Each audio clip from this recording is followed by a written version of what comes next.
Hello guys, তো তোমরা এখনো পর্যন্ত যারা এসআইআর ফর্ম ফিল আপ করোনি, তো তাদের জন্য এই ভিডিওটা।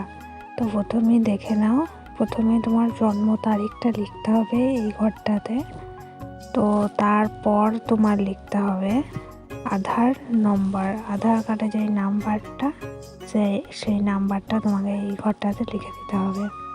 তো তার পরের ঘরটাতে তোমাকে লিখতে হবে মোবাইল নাম্বার, তুমি যে মোবাইলটা ব্যবহার করো সেই মোবাইল নাম্বারটা। তারপরে তোমার পিতার নাম মানে বাবার নামটা লিখতে হবে। তো তারপরে তোমার পিতার এপিক নাম্বার মানে হচ্ছে ভোটার কার্ডের নাম্বারটা লিখতে হবে। তারপরে মায়ের নামটা তোমার, তারপরে মায়ের এপিক নাম্বার মানে ভোটার কার্ডের নাম্বারটা লিখতে হবে। তো তারপরে তোমার স্বামী স্ত্রী কেউ যদি থাকে সেটা লিখতে হবে। তো তার ভোটার নাম্বারটা তোমাকে এই ঘরটাতে লিখতে হবে।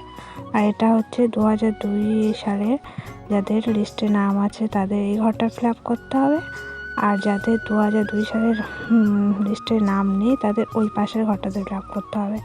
তো এখানে নির্বাচকের নাম মানে তোমার নাম, তারপরে এপিক নাম্বার, ভোটার কার্ডের নাম্বার, তো তারপরে আত্মীয়ের নাম, তোমার আত্মীয় কে আছে 2002 ভোটার লিস্টে তার নামটা, সম্পর্ক কি হয়, জেলা কোথায়, রাজ্যের নাম, কোন রাজ্যে বাস করো, বিধানসভা ক্ষেত্রের নাম, তারপর বিধানসভা ক্ষেত্রের নাম্বার, অংশ নাম্বার, ক্রমিক সংখ্যা, সমস্ত কিছু ফিল আপ করে তোমার লাস্টে এই নিচে যেই লেখাগুলো আছে সেই লেখাগুলো তুমি পড়ে নিয়ে একটা সই করে দিলে ব্যাস কমপ্লিট তোমার এসআইআর ফর্ম ফিল আপ।